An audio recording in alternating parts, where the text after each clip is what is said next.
Hey guys, today I'm going to do a quick video that kind of breaks down some of my most preferred gear, the guns I use, and why I chose the accessories and the suppressors and all that stuff that I use on. We're not a gear review channel, but we do get a ton of gear questions, so this will help answer some of those questions on two of my most used platforms. This is the Maverick, which I'm sure you're all familiar with already. I have a Ronin up front. It quiets it very nicely. It's in 30 caliber, and I'm shooting FX hybrid slugs at 965 feet per second. That is where they like to be. And I have this on the table just to remind me to tell you guys that all of the projectiles that we shoot are lubed with this. The reason why we do that is less barrel fouling, less letting up, and it actually improves my accuracy a little bit. I don't wash the projectiles first. I spray it in a tin on the foam and I roll it around, take it out, let the carrier agent evaporate off for a few minutes, bag them up, and we're ready to go. So people ask about that a lot. It's something simple we do and it saves us a lot of hassle. I hate cleaning guns, so that's why I use that. Now, optics wise, if I'm going during the day, to me there's nothing like either a Titan or a Nexus. Now, the Nexus is about 1,600 bucks. It's a no joke price range scope. It's worth it. You feel every click. The zero stop's amazing. The footage is great. You guys watch our videos, you can see the pellet in flight. It is a top tier scope. The Titan is half the price. And in my candid opinion, it's way more than half the scope. I mean, I would be fully comfortable taking a Titan on any of my guns, and it films beautifully. The Nexus actually has a different coating and set of lenses, so sometimes with our camera work, it can get a little tricky. Once we figured out the spacing of the camera, where it wanted to be, then it was, easy breezy, no problem. This is the side shot system. It slips onto your scope via this ring right here. Goes right up to it. Tighten that down, and this is a set it and forget it thing for me. On each scope, these rings are going to want to be in a little bit different of a spot, but the camera that I use is very forgiving. One of our most asked questions is, GoPro what? GoPro lens what? We actually use a Firefly. It is like a $120 camera. It's a 8 SE with a 90-degree lens. This, coupled with an adapter from Orion the Iguana Hunter to fit on the side shot system, is about as foolproof as you can get for filming.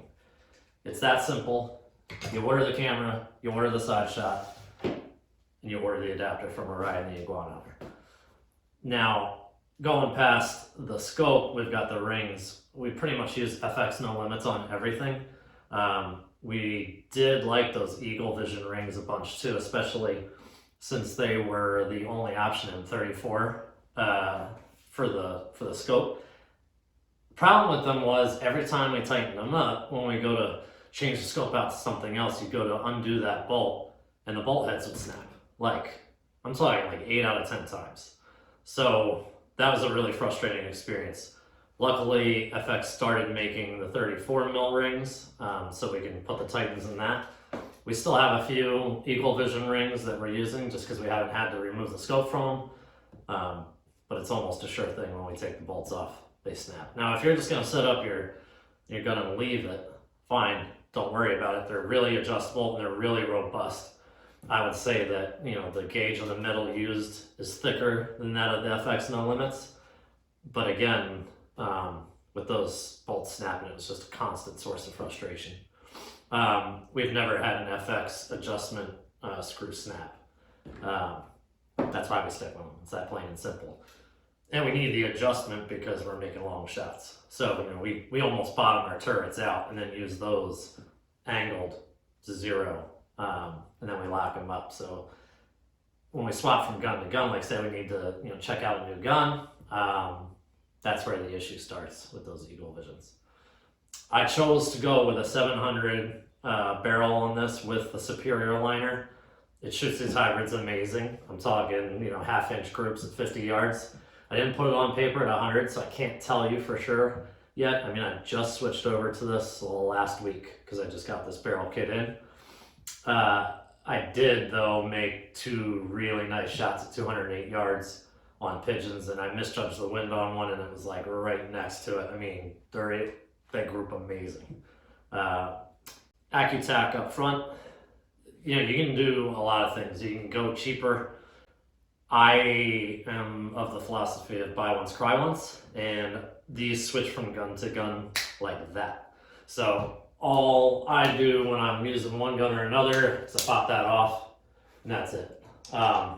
You can, of course, have multiple bipods, and I'm sure the vendors would love that, but you don't need it. That one bipod has been in almost every single one of my videos on every single one of my guns since just after we started. I had a Harris on there, and then Norm got this and was kind enough to let me borrow it until I could afford to purchase it from him. So that was the bipod you see me shoot off of every time you see me shoot. Really, really solid. Back here, this is actually what inspired me to do this video, because when we did our hunt yesterday, I was kind of blown away. So this is removable, and we did remove it because when you're in the field, the way I carry my rifle, I was knocking this off sometimes. Well, not sometimes, it happened once. But I was like, I don't like the idea of this falling and me not noticing it. So I actually just kept it in my pocket. And since it's on with magnets, it's so easy to just throw it up in there if you've got a situation where you want to use it. And for those long shots, it really made the footage nice. It was steady for my shots. You literally just twist this and it adjusts, and it's rock solid. I love this thing. I would not change anything about it. I thought about saying that I would like a set screw or something, or a latch where I could lock this in. But first of all, I think it's more intended for, you know, not bench rest. For bench rest, they have this awesome piece of equipment that does the same thing up and down, but also goes side to side. This is meant for hunting, but this is meant more for like sitting on woodchucks or setting up on a silo. I don't think they intended me to go prone, shoot, jump up, run around the farm twice, do it again. So for me, I was like, you know what, let me just take this off.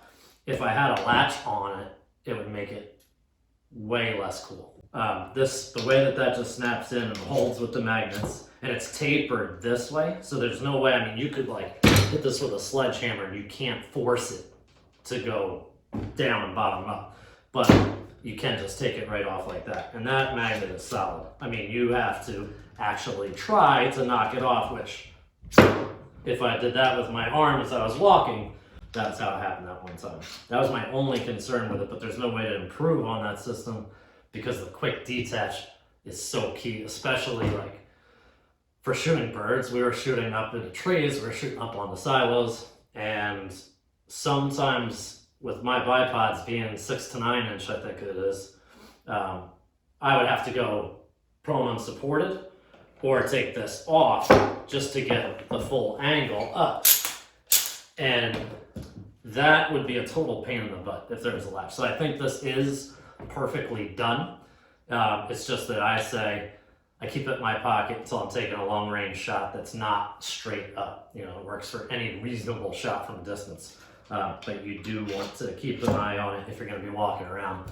Like I said, just pop it in your pocket. On the Maverick, I think I've covered just about everything except for 2 pieces. This is the extended rail from Saber Tactical again. This is cool because you don't have to replace the whole deal. It just bolts on right here onto the supplied Picatinny rail. And now you have, you know, M-lock, Arca Swiss, pick up front. It's pretty darn well thought out and pretty versatile, and it gets that bipod forward so that you're more stable. With it bipod right here, you can shoot that way and it is stable, but it's not stable. You get some, you know, more length out front, and then you're really locked up. And then this is another awesome piece of kit. So this adjusts out. I'm gonna center this up. This adjustable buttstock goes in and out. It leans over all the way down to there with a bunch of different locked in positions all the way. The height is adjustable as well via this screw right here. You can see that it's moving. I don't know how you could think a buttstock out better than this, especially since it's just so fast to deploy. So we have this on almost or every Maverick and Impact that we have, just because of it's so adjustable. And Norm has ordered like 10 of these pieces. That's the cool thing. You don't need to order the whole set. You get one of these, and then you can order these separately so that every gun's ready to go. It's not like you're gonna be Arnold Schwarzenegger trying to, rock out with two guns at the same time. So that's the down and dirty on the Maverick. We're gonna cut over to the Impact now. Alright guys, so if you're a fan of the channel, you've seen this gun in multiple configurations a million times. Right now, it's purpose-built for night hunting. This is my Utah Airgun's custom shop. I mean, check this out, dude. That's laser engraved. How cool is that? But anyway, it is a 30 caliber also, and only this time we're not shooting hybrids. For this gun, I shoot in this nondescript package varmint knockers. These are 50 grain hollow point slugs, and they are some of the softest lead slugs there are. What's that mean? It means big wound channels on game, explosiveness on birds. I've actually killed woodchucks past 350 yards with this. It's absolutely madness. Now, on top, I've got a Pulsar Digix N450. This is one of the only night units that's still around from Pulsar. They're just out of stock on everything.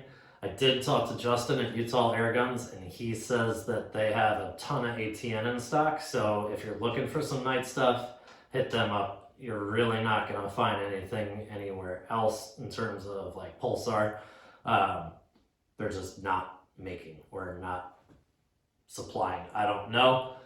I'm not working for Pulsar. I'm not working for ATN either. I'm just saying that, they've got those 4K pros and all that stuff.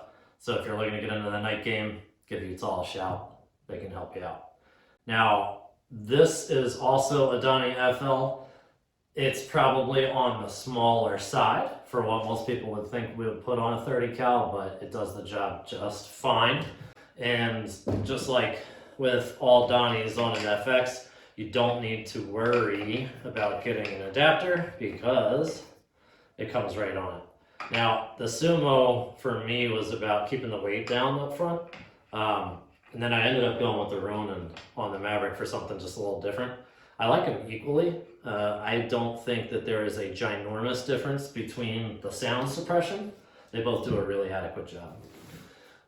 580cc bottles on both. Again, same Accutac that you've been seeing. Again, same this. Everything is pretty similar. The tune on this guy is 917 feet per second, and I just can't touch that. I was thinking about making it shoot faster for a while, but the guys at Utah tuned this up before they sent it out, and it shot so well from them that I just didn't want to mess with it. So the only thing I did was swap out the liner because it was designed to be a pellet gun for bench rest. So you will see me rocking this at RMAC this year. But I gotta shoot stuff during the year that's not paper. So I'm a slug guy unless I'm gonna be at a competition. Now this is the Sniper Hog Light LRX50, I believe. I got that from Outdoor Legacy. Those guys are amazing. I was actually going to get a different light, but I called them to see what kind of lights they had available. And then the owner called me back within an hour, and we had this whole long conversation. Really good guy.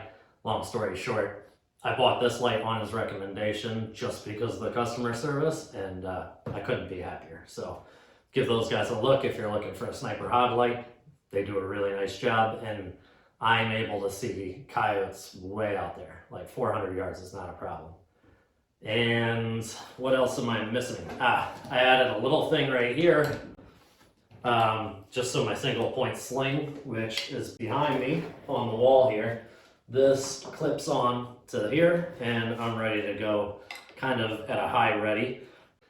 The other thing that we need to talk about, this I can't believe I almost forgot about this. What I'm about to do right now would normally freak me out. This is an American Defense quick detach mount made for a 30. They have an 20 MOA available. I got the standard because I was putting night vision on. This thing is unbelievable. I put it on here, I shoot, I change the profile on the scope, I throw it on my 243, I shoot, and I do not lose zero, ever. I was nervous to use it like it was supposed to be used for maybe the first day or two, and then that quickly disappeared after I verified my zero a few times. As a matter of fact, the other night I just shot a coyote on the trot at 250 yards with my 243, and an hour before that, this was sitting on the table being charged. And then I picked it up and threw it on the 243.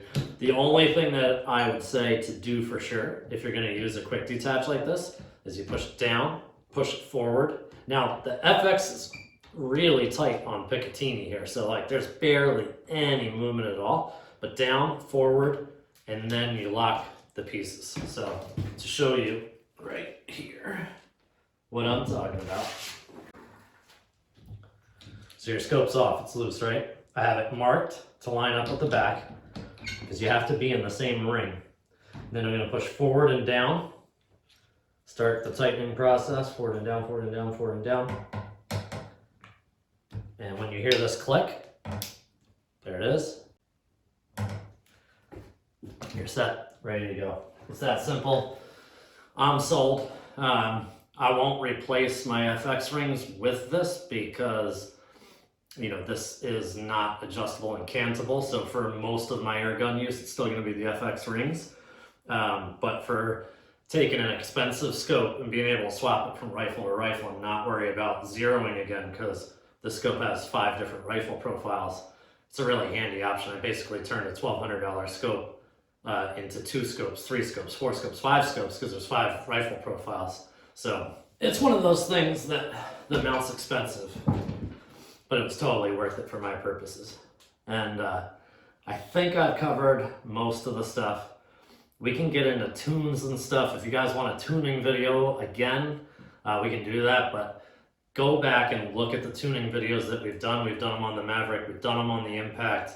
If you have tuning questions, go there first, and then if you want to address something with me specifically that I didn't cover, I'd be happy to do that. Instead of making a video though, I would rather go on the Airgun podcast with Tay, and we'll address that in a conversational style, because sometimes he thinks of stuff that I don't think of, and it'll make a good episode. So until next time, guys, we out. 3, 2. Done. Done.